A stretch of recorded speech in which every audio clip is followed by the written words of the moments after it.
So, good morning or good night, depending on where you are in the world, and welcome to another interview of the Shield Dude on a Couch.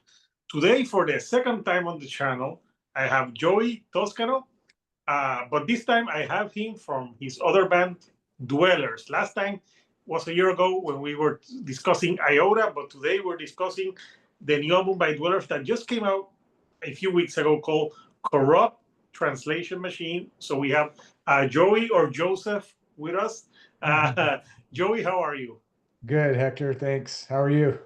I'm doing good. So yeah, last year, like a year and a half ago, we spoke, and I remember we spoke not only about Iota, but you spoke something about Dwellers as well. But now Dwellers have released their first new album. It's almost a decade. So Yeah. so yeah, it's been a long time. So how's everything in Salt Lake City? Uh, it's it's cool. Yeah, it's chill. It's starting to warm up a little bit. Yeah, it's beautiful as always. Nice.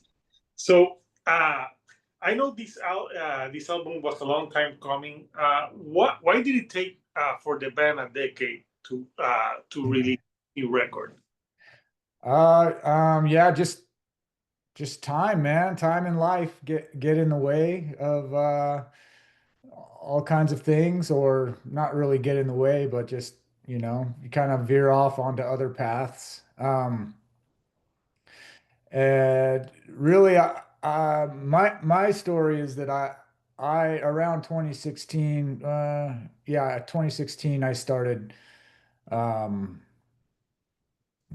a business with a friend of mine, and that work really just kind of took off and took up a lot of my time, and I had a lot of family commitments, and just adult shit, that kept me from focusing as much time as I wanted to on music. So I would say probably through 2016 through around 2019 saw me having to kind of back burner some of those music projects, for that stuff.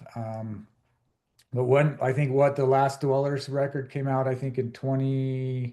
2014, yeah, with Pagan Fruit. And yeah, just and then of course we had the pandemic and that, put ice on a lot of things. But strangely enough, that pandemic is what got me a lot of time back and able to focus on music again and writing. So I had a good few years of writing, just constantly writing songs. But by the time sort of I was ready to put a Dwellers record together, a lot of things had changed with the personnel. My drummer had moved to Oregon.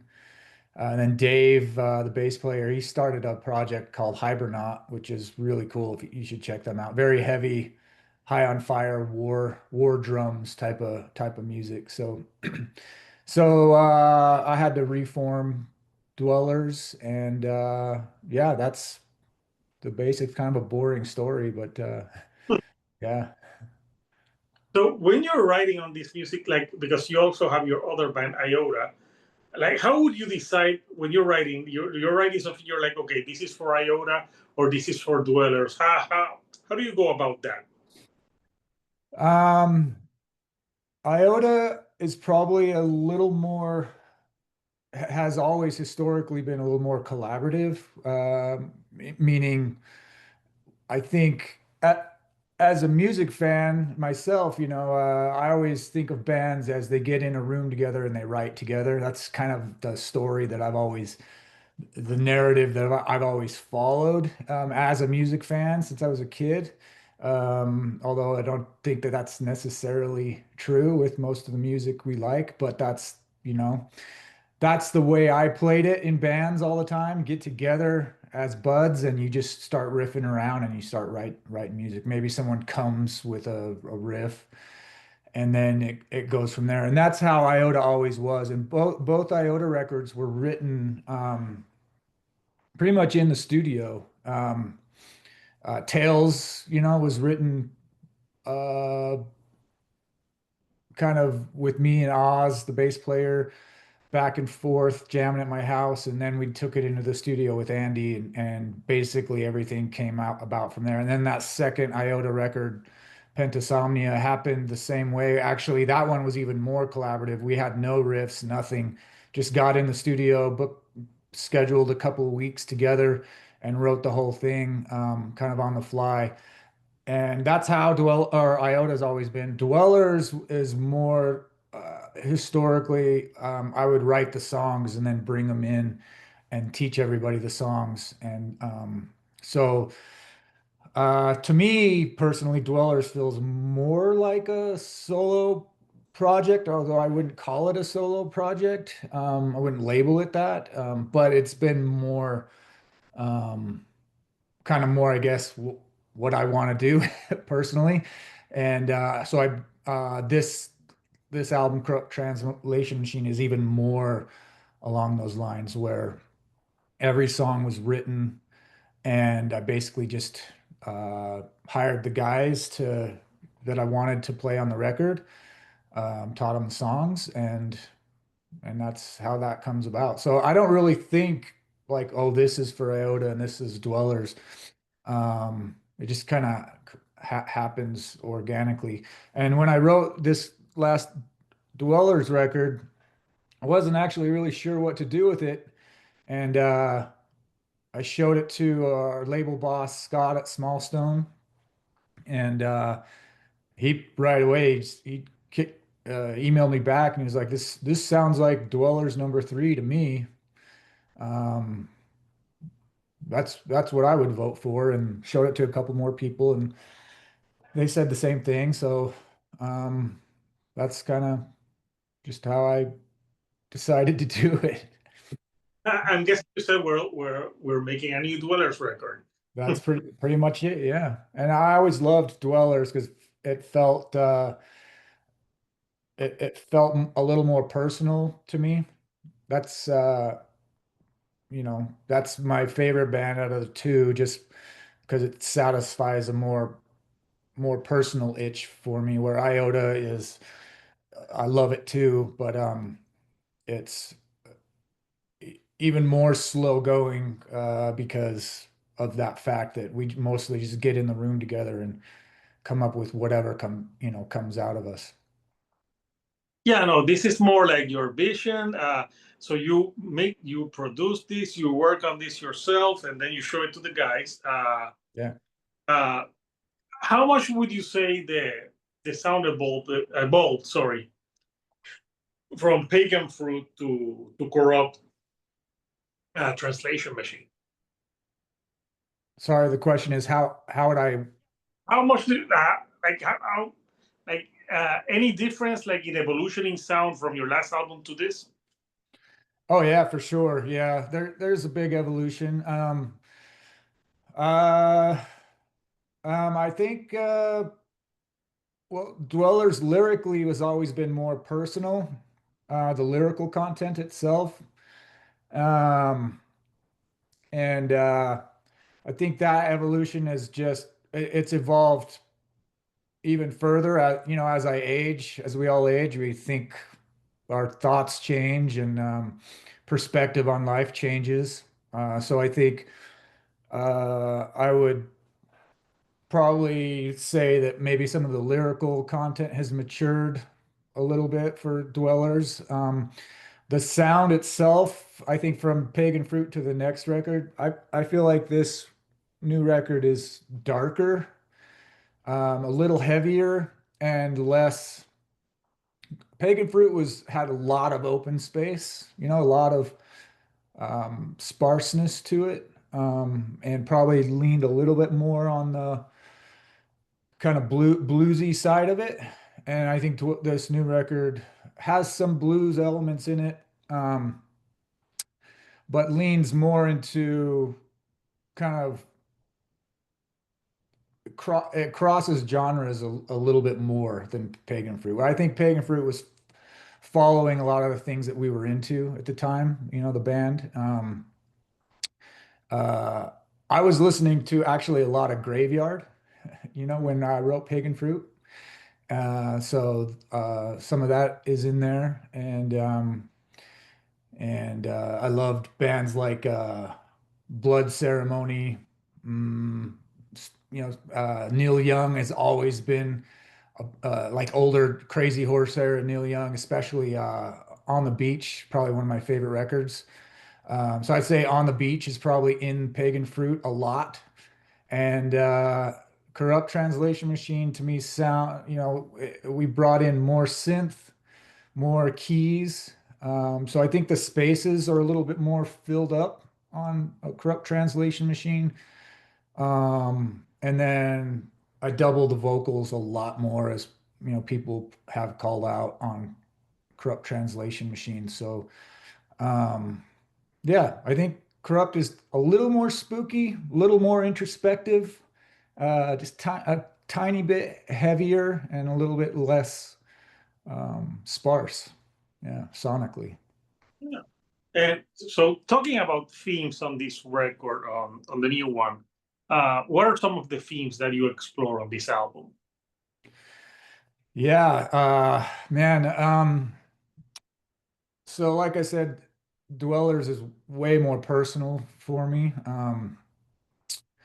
So a lot more vulnerability. Um, I would say it's a reflection of kind of the time period in which it was written, which was I started writing it kind of around 20, what's about 2023, maybe 23-ish. Mhm. And so my wife had actually become very ill around that time. She she has a um try not to overshare about her, Oh, personal medical stuff, but she got really sick. She had a genetic kind of blood clotting type of thing. So it wasn't related to any kind of lifestyle stuff. It was just a genetic thing that finally caught up to her in her, older years. And she ended up in and out of ICU, a lot of scary moments. And there was a long period of time where she was living in the house with, on a oxygen machine because of this, waiting for a surgery or waiting to become a candidate for this life-saving surgery. And this surgery was like brand new. I think they perfected it only in like 2017 or something like that. And anyway, so I would say it was kind of a dark time when I wrote that record. We had obviously what was going on in the world around that time, and then my wife becomes very ill, not related to anything with that, the pandemic or anything going on, but completely just coincidental and separate. So there's a lot of lyrical content about my thought process during that. A lot of moments, when someone you love gets sick like that, and you're looking at them in some very precarious and vulnerable situations, your mind goes to a lot of places, and you're you start to imagine what life would be like without them. You are obviously hoping for the best.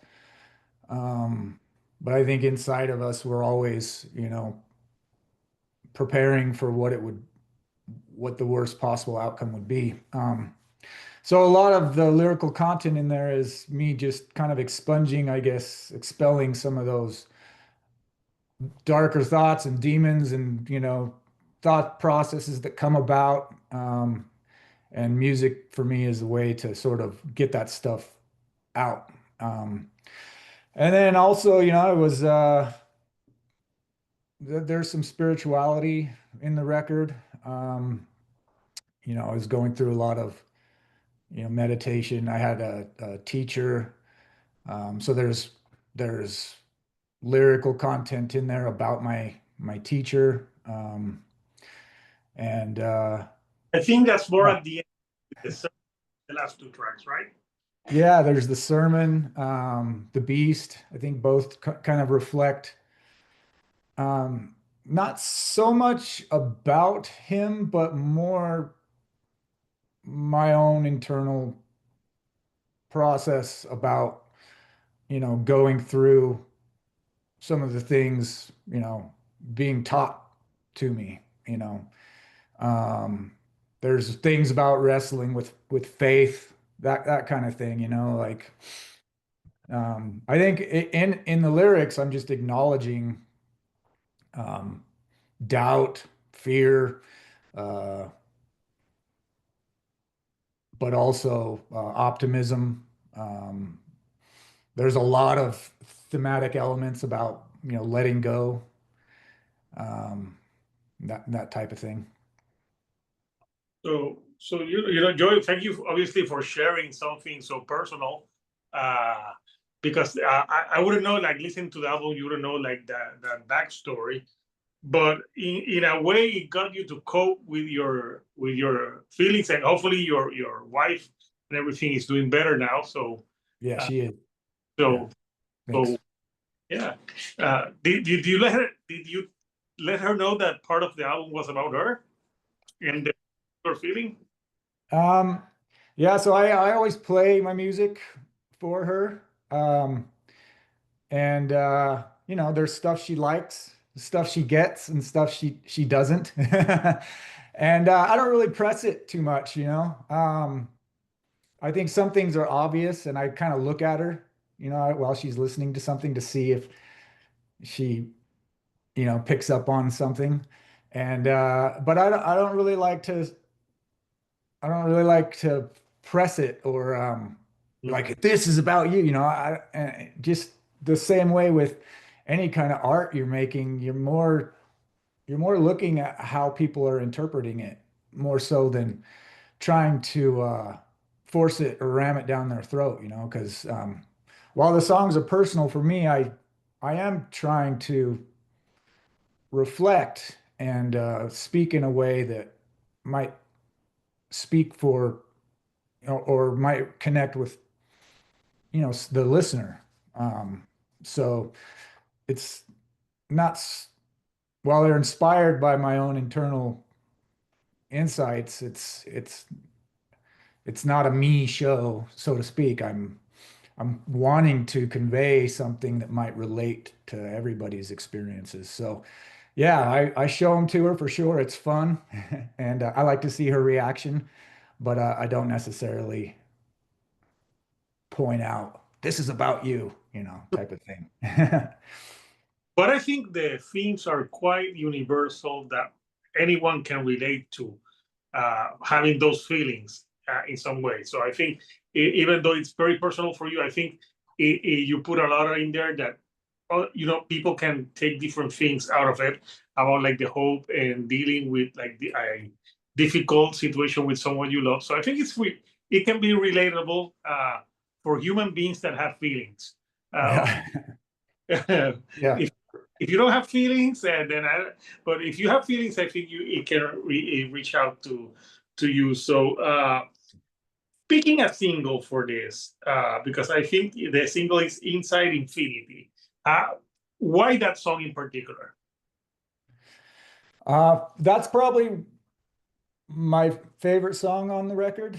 Um, on most days, kind of changes, but I just really like the melody on that song. I like the way it came together in the studio. I like everything about the performances. Um, and I guess in my head, I it kind of, I don't know, it represents sort of what it's what am I trying to say? It's different. It's different from what I've done before. And I like the progression. I like the way the chords progress and the way the modes come together. And I like its softness and kind of darkness at the same time. So, um, yeah. In a way, it was a perfect representation for the album as a whole. Yeah, I think so. Again, it's kind of about letting go. It's about having these things we love, but realizing that every single thing we love or even don't love eventually, ends. And that's not a nihilistic or sort of fatalist view. It's and from my perspective and my perspective on the album, I think embracing the temporary nature of things is a way to find, inner peace, and freedom, from our more negative thoughts and negative behaviors. And yeah, I think that song particularly represents that, especially in some of the lines, in the chorus lines specifically, you know. Yeah, no. So, Joey, let's talk about the artwork of the album. So we Yeah. talk a bit about the artwork of the album. The album came out uh, the end of May, right? Yeah. Yeah, May 23rd. May 21st. So here's the Dwellers album, Corrupt Translation Machine. So tell me a little bit about this artwork. Yeah, my sister did that. She's very talented. You do Danny Joy. the one because I remember I think she did it as well, right? Yeah, she did the Pentasomnia artwork too. Yeah, Yeah. I heard that. Yeah. Yeah. So, working with my sister has been, amazing. She's a really talented artist. So having the opportunity to keep, everything about, these recent records I've been making all that more personal and, close to home and, trying to make sure that, every person that I collaborate with on the record is sort of close to, family or close to the heart, I guess, is just all in keeping with, I think, my ultimate sort of motivation and intention for even doing all this stuff. So working with her is a perfect fit. You know, thematically, it's probably my favorite thing that she's ever done. This artwork, I think it's fantastic. It's what we were going for was almost kind of a, old school kind of children's novel, children's picture book sort of thing. It's got some like where the wild things are kind of vibes in there. But essentially, you've got that main character down in the center bottom. Um, his mind is kind of open. You see that his mind is a maze, so to speak. And out of that, he's obviously he's pondering. He's got some sort of white sheet in front of him, uh, which is, symbolic of, I think, life. We're all trying to draw the experiences that we have internally into the outer world. We're all doing that, every single one of us, and those are our actions, trying to get that all on paper, metaphorically speaking. And so he's pondering all this, and all these creatures and visions are coming out of him, and they're all creatures that are somewhat warped. So really the only instruction I gave her was, I want this character who's pondering and trying to get out his ideas somehow. But everything that he has going on is somewhat recognizable, but there's maybe something a little bent about all of them, so yeah, you'll have a fish that has something that's not totally a fish, some sort of animal that's completely invented. Um, and yeah, that's the idea. It's this sort of crazy vision internally of this character trying to express himself.